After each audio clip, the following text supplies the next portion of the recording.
स्वागत है। News one India की खबर पर लगी मुहर। यूपी में कई आईएएस अफसरों के तबादले हुए हैं। दीपक मीणा मेरठ के डीएम बनाए गए हैं। मनीष बंसल को संभल की जिम्मेदारी मिली है। नेहा जैन कानपुर देहात की नई डीएम बनी है। माला श्रीवास्तव रायबरेली की डीएम बनी है। बलकार सिंह को एमडी जल निगम बनाया गया है। अनुराग यादव सचिव कृषि बनाए गए हैं। जितेंद्र प्रताप सिंह देवरिया के नए डिस्ट्रिक्ट मजिस्ट्रेट बने हैं। संजीव रंजन को सिद्धार्थनगर डीएम की जिम्मेदारी मिली है। डीएम रायबरेली वैभव श्रीवास्तव को वेटिंग पर रखा गया है। महिला विधायक की शिकायत पर कार्रवाई हुई है। देर रात 14 आईपीएस अफसरों का भी तबादला हुआ था। ब्रजेश श्रीवास्तव हमारे एसोसिएट एडिटर हमारे साथ लाइव जुड़ गए हैं। ब्रजेश जी, थोड़ी देर पहले हम बातचीत कर रहे थे कि न्यूज़ वन इंडिया ने सबसे पहले ये बता दिया था कि बहुत जल्द तबादले होंगे और न्यूज़ वन इंडिया की खबर पर फाइनली मुहर लग गई है, हर बार की तरह। बिल्कुल, देखिए अंशिका, सबसे पहले न्यूज़ वन इंडिया ने तबादलों की खबर को जो है फ्लैश किया और सबसे पहले बताया कि किस तरीके से आईएएस और आईपीएस अधिकारियों के तबादले हुए हैं। पहले आईपीएस अधिकारियों की 14 आईपीएस अधिकारियों के तबादलों की लिस्ट आई और उसके बाद आईएएस अधिकारियों के तबादलों की लिस्ट आई है। इन तबादलों की लिस्ट में जो सबसे प्रमुख है, अब देखिए किस तरीके से रायबरेली के जो जिलाधिकारी थे वैभव श्रीवास्तव को लेकर के जो है कंप्लेन की गई थी। वहां की जो विधायिका थी उन्होंने सीएम से बाकायदा कंप्लेन की थी, करप्शन के चार्जेस लगाए थे और सबसे बड़ी बात यह है, आरोप लगाए थे कि किसी भी तरीके से जिलाधिकारी सुनते नहीं हैं और जो है बहुत सारे ऐसी एक्टिविटीज हैं जो करप्शन के दायरे में आती हैं, तो बाकायदा शिकायत दर्ज कराई गई थी। इसको लेकर के सख्त एक्शन हुआ है, उन्हें प्रतीक्षारत रख दिया गया है और अब माला श्रीवास्तव की नियुक्ति रायबरेली में की गई है। तो कुल मिलाकर के अगर देखा जाए तो जहां जहां पर भी शिकायतें थी वहां के अधिकारियों का तबादला किया गया है। इसके साथ ही जो शिकायत के क्षेत्र थे वो तो ठीक है, लेकिन इसके साथ ही जो नॉन परफॉर्मिंग थे, अब आप देखिए जो मेरठ के नगर आयुक्त थे उनको जिलाधिकारी बना दिया गया जो संभल का जो है, तो ये परफॉर्मेंस के बेस में है। जिन्होंने अच्छा परफॉर्म किया उनको जो है प्रमोशन भी दिया गया, उनको बाकायदा जो है जिलाधिकारी के रूप में तैनाती भी दी गई। लेकिन इसके साथ ही जो नॉन परफॉर्मिंग थे या जिनके खिलाफ कंप्लेन थी उनमें से कई अधिकारी ऐसे हैं जिनको प्रतीक्षारत रख दिया गया है। अब देखिए के बालाजी जो है पहले जिलाधिकारी थे, उनको प्रतीक्षारत रख दिया गया है। बलकार सिंह को जो है एमडी जल निगम बनाया गया है।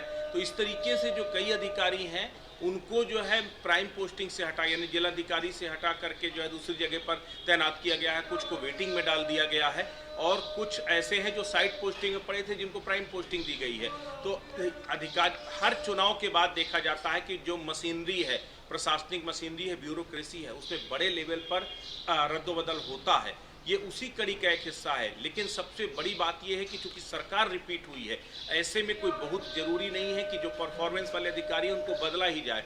ऐसे में अब उन अधिकारियों की सूची तैयार हो रही है जिन अधिकारियों के खिलाफ कंप्लेन थी, जो अधिकारी परफॉर्मेंस नहीं कर पाए, जो अधिकारी सरकार की योजनाओं को, केंद्र और राज्य की योजनाओं को मजबूती के साथ आगे नहीं बढ़ा पाए, उन अधिकारियों के यहाँ पर तब्दीली की गई। और सबसे बड़ी बात यह है कि चुनाव के दौरान कई जिलाधिकारियों की जो एक्टिविटी थी, आईएएस अधिकारियों की जो एक्टिविटी थी वो बहुत अच्छी नहीं थी, उनको भी मद्देनजर रखा गया है और उस आधार पर भी ये पूरे ट्रांसफर किए गए हैं। तो ये तो पहली लिस्ट है जिसमें भी केवल 1 दर्जन अधिकारियों के नाम हैं। आईपीएस अधिकारियों में केवल 14 आईपीएस अधिकारियों के नाम है। लेकिन अभी और तबादला लिस्ट चूंकि अभी तो शुरुआत हुई है, अभी देखिए ताबड़तोड़ तबादले आपको जो है पूरे यूपी में आपको देखने को मिलेंगे और पूरी ब्यूरोक्रेसी को एक तरह से रद्दोबदल किया जा रहा है, जिससे जो है विकास को पंख लग सकें, जिसको ये जो अधिकारी आए वो मजबूती के साथ जो है योजनाओं को आगे बढ़ा सके। सरकार ने 100 दिन की प्राथमिकता, 100 दिन,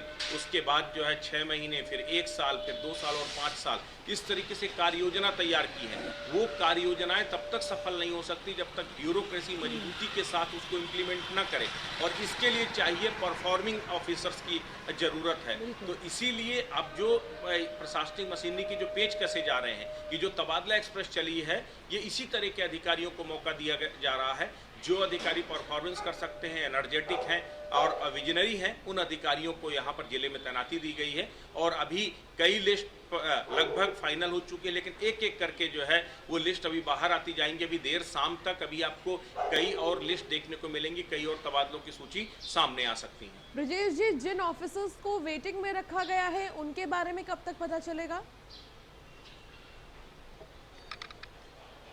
देखिए, सबसे बड़ी बात यह है कि पहले जो भी आईएएस आईपीएस अधिकारियों के ट्रांसफर होते थे उसकी बाकायदा ऑफिशियल लिस्ट जो है जारी कर दी जाती थी। लेकिन इधर कुछ समय से चलन है कि जो आईएएस अधिकारियों के तबादले होते हैं, दरअसल उसकी कोई भी आधिकारिक जो लिस्ट है वो जारी नहीं होती। एक एक करके वो नाम सामने आते हैं। तो अभी जो नाम है, अभी 1 दर्जन आईएएस अधिकारियों के नामों के जो ट्रांसफर हैं या उनको वेटिंग रखा गया है, उनको जो है इधर से उधर पोस्टिंग दी गई है या उनको वेटिंग लिस्ट में डाला गया है। तो ऐसे 1 दर्जन अधिकारी हैं। लेकिन उसमें अब कौन कौन अधिकारी जो वेटिंग में चले गए हैं, अभी इसका कुछ देर में इसका अपडेट आ जाएगा और हम सबसे पहले न्यूज़ वन इंडिया सबसे पहले दर्शकों को बताएगा कि कौन कौन से अधिकारी ऐसे हैं जो इससे पहले प्राइम पोस्टिंग में थे और उनको फिलहाल जो है प्रतीक्षा रखा गया है, उनको वेटिंग में डाल दिया गया है। तो एक एक करके जो है उनके नाम अभी आगे आते जा रहे हैं और जैसे से नाम आते जा रहे हैं वैसे वैसे हम लगातार उन नामों का खुलासा करते जा रहे हैं कि वो कौन कौन से अधिकारी हैं जिनको वेटिंग में डाल दिया गया है, जिनको साइड पोस्टिंग दी गई है। चलिए ठीक है, बहुत शुक्रिया ब्रिजेश जी इस तमाम जानकारी के लिए। दिल्ली में कोरोना ने रफ्तार पकड़ ली है। 3 मार्च के बाद सामने आए सबसे ज्यादा केस। 24 घंटे में 325 नए कोरोना संक्रमित पाए गए हैं। बता दें कि हालांकि दिल्ली में बहुत ज्यादा आना जाना रहता है बाहरी लोगों का और इन सब के बीच जुर्माना भी हटा दिया गया है मास्क लगाने को लेकर। ऐसे में लोग कहीं ना कहीं लापरवाही बरत रहे हैं। स्कूल के लिए नई गाइडलाइंस दिल्ली सरकार जारी करेगी। सभी गवर्नमेंट और प्राइवेट स्कूलों को इन गाइडलाइंस का पालन करना होगा। दिल्ली में 24 घंटे में 325 नए कोरोना संक्रमित हुए हैं। 3 मार्च के बाद सबसे ज्यादा केस सामने आए हैं। किसी तरह काबू में आ रहे थे केसेस, लेकिन धीरे धीरे अब ये वापस से पैर पसारने लगे हैं। दिल्ली में कोरोना के 325 केस सामने आए हैं। पिछले 24 घंटे में स्कूलों को लेकर गाइडलाइन तैयार किया है सरकार ने, जिसको जारी कर दिया जाएगा बहुत जल्द। तो स्कूलों के लिए नई गाइडलाइंस सरकार जारी करेगी। सभी गवर्नमेंट और प्राइवेट स्कूलों को करना होगा पालन। कमल किशोर हमारे साथ जुड़ गए, हमारे संवाददाता। कमल, जिस तरीके से हमने देखा कि पहले बहुत ही ज्यादा लोगों के अंदर डर था कोरोना को लेकर, लेकिन जब से कुछ प्रोटोकॉल्स में चेंजेस किए गए हैं तब से लोग लापरवाही बरत रहे हैं और यही वजह है कि 3 मार्च के बाद एक दिन में 325 केस सामने आए। दिल्ली के अंदर लोग कोरोना को लेकर बिल्कुल बेखौफ हो गए हैं। लगातार दिल्ली सरकार की तरफ से, केंद्र सरकार की तरफ से मांग रखी गई है कि जो लोग हैं लगातार जो है मास्क लगा के रखें, सैनिटाइजिंग करें, सोशल डिस्टेंसिंग का पालन करें। लेकिन दिल्ली के अंदर कहीं भी इसका पालन नहीं होता हुआ नजर आ रहा। मैं आपको बता दूं, जिस तरीके से नोएडा के अंदर कोरोना के जो केस थे वो बड़े थे, स्कूल के अंदर स्कूल को बंद कर दिया गया था और उसी को लेकर अब जो दिल्ली के अंदर भी एक केस सुनने में आया था कि मिला है, उसको लेकर दिल्ली सरकार ने जो है गाइडलाइन जारी करी थी कि दिल्ली के अंदर अगर कोरोना के अगर केस बढ़ते हैं तो दिल्ली के अंदर भी कुछ ऐसा कदम उठाना पड़ेगा। जी ठीक है, लेकिन सवाल ये है कि जो प्रोटोकॉल्स में बदलाव किए गए थे, जैसे कि लोगों को पहले डर था कि मास्क नहीं लगाएंगे तो जेब से 2000 रुपए निकलेंगे, लेकिन अब वो डर खत्म हो गया है। वापस से अब जरूरी है इस डर को लोगों के अंदर रखना। नहीं, देखिए सबसे बड़ी बात तो यह है कि दिल्ली के अंदर जब तक कोरोना चल रहा था तब तक लोग बिल्कुल एकदम से डरे हुए थे कि जिस तरीके से कोरोना है, अगर घर से बाहर वो निकलते हैं तो उनका 2000 रुपए का चालान कट जाएगा। लेकिन उसी तरीके से लोग अपने पॉकेट में मास्क लेकर चलते थे और लगाते थे। लेकिन अब जब से दिल्ली सरकार ने कहा कि कोरोना को देखते हुए मास्क हटा लिया जाए तो बिल्कुल जो है दिल्ली के अंदर लोग बेखौफ हो गए हैं, चालान की भी बेपरवाह करते हुए नजर आ रहे हैं। बहुत शुक्रिया कौशल इस तमाम जानकारी के लिए। खबर गाजियाबाद से है, जहां गाजियाबाद में कोरोना संक्रमण की रफ्तार बढ़ गई है। पिछले 24 घंटे में 36 नए मामले सामने आए हैं। तीसरी लहर के बाद एक दिन में सबसे ज्यादा केस मिले हैं। अप्रैल में अब तक 109 कोविड के मरीज मिल चुके हैं। तो मरीज लगातार आ रहे हैं सामने। हालांकि 24 घंटे में 36 मामले सामने आए हैं। यादराम भारती हमारे संवाददाता हमारे साथ जुड़ गए हैं, थोड़ी देर में हमारे साथ जुड़ेंगे। यादराम भारती हमारे संवाददाता।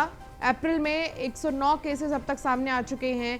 गाजियाबाद में बढ़ी कोरोना संक्रमण की रफ्तार। गाजियाबाद में भी केसेस आ रहे हैं सामने। पिछले 24 घंटे में 36 नए केस सामने आए हैं। गाजियाबाद के ही 2 स्कूल थे, आपको बता दें, जिसमें कि जो स्कूली बच्चे हैं वो कोरोना संक्रमित पाए गए थे। जिसके बाद उन स्कूलों को बंद कर दिया गया था। ऑनलाइन क्लासेस के लिए ही बच्चों को बोला गया था, लेकिन अब देखा जाए तो और भी लोग संक्रमित पाए जा रहे हैं। तो गाजियाबाद में कोरोना संक्रमण की रफ्तार बढ़ गई है।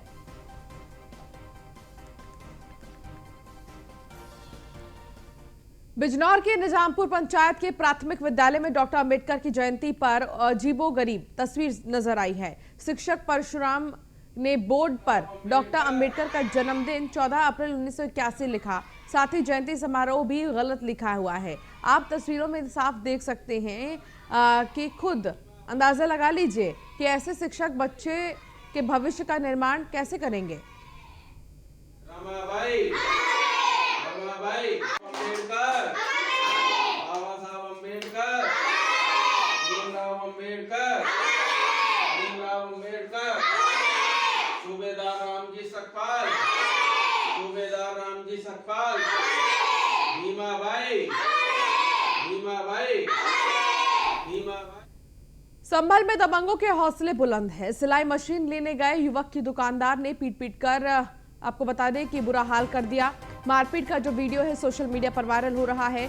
पुलिस ने आरोपी दुकानदार के खिलाफ कोई कार्रवाई नहीं की है। कोतवाली थाना क्षेत्र का यह पूरा मामला बताया जा रहा है। तो सिलाई मशीन लेने गए युवक के दुकानदार ने खूब पिटाई की, जमकर पिटाई की। हालांकि ये पिटाई क्यों की गई इस बारे में कोई जानकारी नहीं मिल रही है। मारपीट का जो वीडियो है वो सोशल मीडिया पर जरूर वायरल हो रहा है। पुलिस ने आरोपी दुकानदार के खिलाफ कोई कार्रवाई नहीं की है, जिसके चलते लोग नाराज नजर आ रहे हैं, गुस्से में है। ये देखिए कैसे मारते हुए नजर आ रहा है दुकानदार एक युवक को। संभल में हौसले बुलंद हैं दबंगों के। मुजम्मिल दानिश हमारे साथ, हमारे संवाददाता जुड़ गए हैं। मुजम्मिल, पूरा मामला क्या है? मैं आपको बता दूं कि ये सदर कोतवाली के इलाके का महमूद खां सराय का बताया जा रहा है, जहां पर एक सिलाई की मशीन सही कराने के लिए आया था, लेकिन उसी बीच किसी भी कहासुनी हुई। कहासुनी के बाद दुकानदार ने जो कि ग्राहक था उसको जमकर पीटा गया है। उसकी बहन भी साथ थी। फिलहाल उसको सड़क पर दौड़ा कर पीटा गया है। तो बताया जा रहा है कि बीच में किसी जो सिलाई की मशीन सही करा रहा था उसी को लेकर कहासुनी हुई थी। कहासुनी के बाद उसने मारपीटाई बरपा हुआ, जो कि सोशल मीडिया पर वायरल हुआ है और पुलिस ने फिलहाल इसको संज्ञान में लिया है और एफआईआर दर्ज की जा रही है। चलिए ठीक है, बहुत शुक्रिया इस तमाम जानकारी के लिए। रायबरेली से खबर, जहां जमीन विवाद को लेकर दो पक्षों में खूनी संघर्ष का मामला सामने आया है। दोनों पक्षों के 6 लोग गंभीर रूप से घायल हो गए हैं। परिजनों ने घायलों को लालगंज सामुदायिक स्वास्थ्य केंद्र पहुंचाया है। हालत गंभीर होने पर जिला अस्पताल रेफर किया गया है। लालगंज कस्बे के पूरी देवी का यह मामला बताया जा रहा है। दोनों पक्षों के 6 लोग गंभीर रूप से घायल हुए हैं और परिजनों ने घायलों को लालगंज सामुदायिक स्वास्थ्य केंद्र में पहुंचाया है। हालत गंभीर होने पर जिला अस्पताल रेफर किया गया है।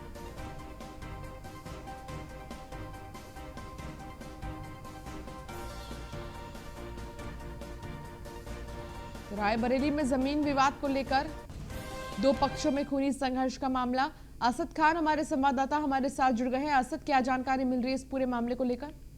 जी बिल्कुल, ये दो पक्षों में खूनी संघर्ष का मामला सामने आया है। जमीनी विवाद बताया जा रहा है। लगातार कई बार पुलिस को एप्लीकेशन दे चुके हैं, लेकिन उस पर पुलिस गंभीर नहीं थी। कहीं ना कहीं से उसका खामियाजा ये सामने आया है कि दोनों आपस में भिड़ गए और करीब दर्जन भर लोग घायल हो गए, जहां से उन्हें जिला अस्पताल रेफर किया गया है, जहां पर उनका इलाज जारी है।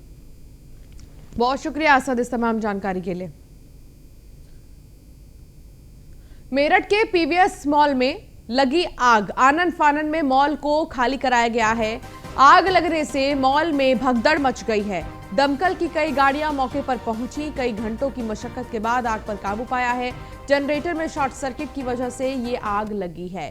तो जनरेटर में शॉर्ट सर्किट की वजह से ये भीषण आग लगी।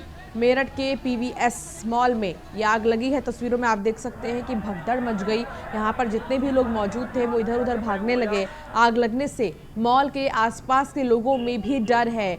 लोग डरने लगे और फिर इधर उधर जाने लगे। दमकल की कई गाड़ियां मौके पर पहुंची और आग को काबू में पाया गया। पीवीएस खाली करवा दिया होगा। हमीरपुर में घर में भीषण आग लग गई। घर में रखा सारा सामान जलकर राख हो गया है। सूचना के बाद पहुंची फायर ब्रिगेड की गाड़ी। फायर ब्रिगेड की टीम ने आग पर काबू पाया। कड़ी मशक्कत के बाद खेत में आग लगने से ग्रामीणों ने मोदहा कोतवाली क्षेत्र के मवैया गांव का ये पूरा मामला बताया जा रहा है।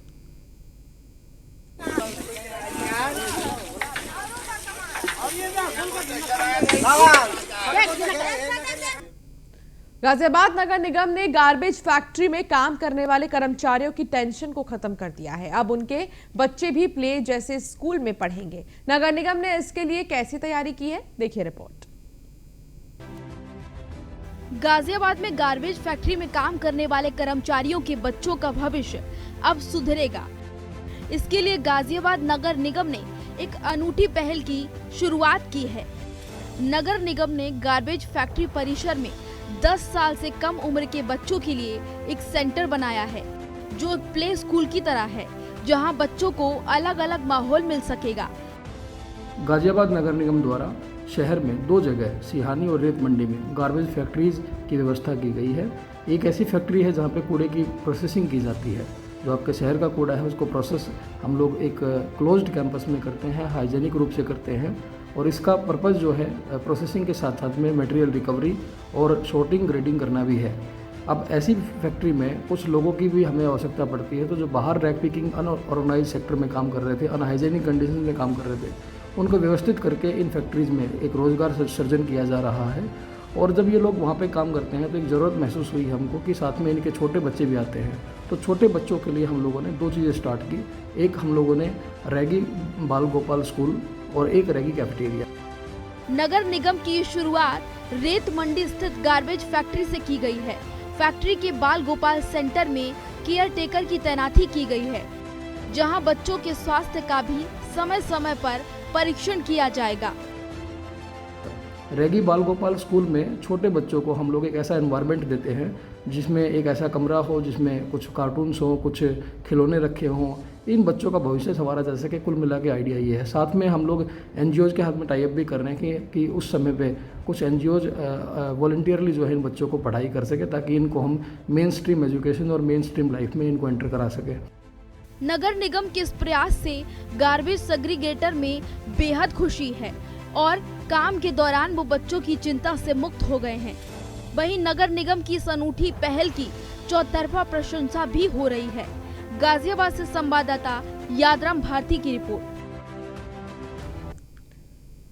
अलीगढ़ नगर आयुक्त की कार्यशैली से परेशान मेयर की मुख्यमंत्री से शिकायत करेंगे, ये कहा गया है। नगर निगम द्वारा कराए जा रहे तमाम विकास कार्यों में लगातार देरी होने से परेशान मेयर ने अब नगर आयुक्त के खिलाफ मोर्चा खोल दिया है, जिसकी शिकायत अब वो मुख्यमंत्री से करने को मजबूर हो गए हैं। अलीगढ़ स्मार्ट सिटी प्रोजेक्ट के अंतर्गत हो रहे शहर के तमाम विकास कार्यों के लंबे समय से कार्य लंबित पड़े होने के कारण नगर आयुक्त की कार्यशैली पर सवाल उठ रहे हैं। बसपा से मेयर फुरकान ने बताया कि शहर में लंबे समय से बहुत सारे विकास कार्य अधूरे पड़े हैं, जो तय समय अवधि समाप्त होने के बावजूद अभी तक पूरे नहीं किए जा सके हैं। जब अधिकारी या मिलने को बैठे हो तैयार, मेरे 80-5 ऐसा है। इससे पहले प्रेम जी थे, प्रेम जी ने बहुत शानदार काम किया, मेरी प्रॉब्लम सॉल्व की। मेरे 80 के 80% क्या उन्हें लालच है, उनका आप टेलीफोन उठाएं, उनकी समस्याएं सुने। मेयर का टेलीफोन 2.5-3 महीने हो गए, आमना सामना हो गया, मेरा फ़ोन नहीं उठाते। आप MLAs का नहीं उठाते, आप MPs का नहीं उठाते। और जो पैसा हमने मंजूर कराया है उसके काम आपने रोड़े डाले, फाइलों पे सिग्नेचर नहीं किए।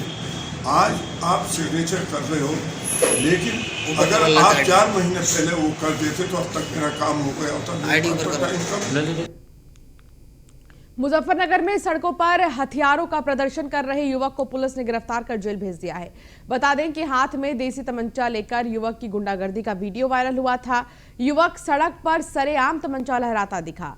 मखियाली गांव का बताया जा रहा है ये युवक।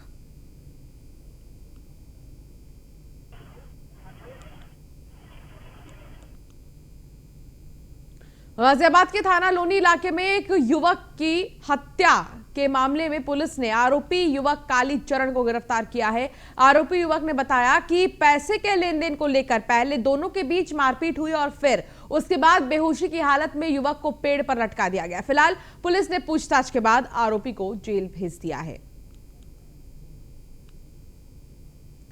गाजियाबाद में महज 200 रुपए से भी कम के लिए एक युवक हत्या कर दी गई, एक युवक की। इतना ही नहीं, आरोपी इतने शातिर थे कि उन्होंने हत्या को आत्महत्या का रूप देने की भी कोशिश की। बताया जा रहा है कि बाइक की लाइट लगवाने के मामूली विवाद को लेकर बाप बेटों ने संजय नाम के शख्स को घर बुलाकर शराब पिलाई और फिर बेरहमी से बेल्ट से उसकी पिटाई की, जिसके बाद उसकी मौत हो गई। इसके बाद दर्जनों लोग वहां पर आने लगे। दोनों आरोपियों ने हत्या को खुदकुशी दिखाने के लिए पेड़ पर लटका दिया। हालांकि पुलिस ने मामले में दोनों आरोपियों को गिरफ्तार कर लिया है। एक माह पूर्व थाना लोनी क्षेत्र में एक शव मिला था। वो शव जब शिनाख्त की, जो संजय नामक व्यक्ति का था, जो कि सोरों कासगंज का निवासी है, यहाँ पर अपना मजदूरी का काम करता था। तो प्रथम दृष्टया देखने से प्रतीत हुआ था कि आत्महत्या का मामला हो सकता है, क्योंकि बहुत ही शातिराना तरीके से हत्या करने के उपरांत उसके शव को पेड़ से टांग दिया गया था। तो देखने से ऐसा ही प्रतीत हो रहा था कि आत्महत्या का मामला है, लेकिन हम लोग इसमें सभी पहलुओं पर जांच कर रहे थे। इसकी मेडिकल ओपिनियन ली गई, पोस्टमार्टम करवाया गया, तो उसके उपरांत ये क्लियर हुआ कि इसकी मौत जो है गला दबाने के कारण हुई है, ना कि स्वयं। सहारनपुर में स्कूल बैग की तनी को तोड़ने के बाद बात इतनी बढ़ गई कि 3 छात्रों ने एक छात्र की हत्या कर दी। तीनों आरोपी 7 से 12वीं के छात्र हैं, जिनकी उम्र 15 से 20 साल है। स्कूली छात्र के इस हत्याकांड ने जिले में सनसनी फैला दी है। पुलिस ने मामले में तेजी से हत्यारों की गिरफ्तारी कर ली। घटना की जानकारी देते हुए एसएसपी आकाश तोमर ने बताया कि सिर्फ स्कूल बैग की तनी तोड़ने को लेकर छात्रों के बीच मामूली विवाद हुआ, जिसके बाद इतनी बात बढ़ गई कि इसमें एक छात्र की हत्या कर दी गई।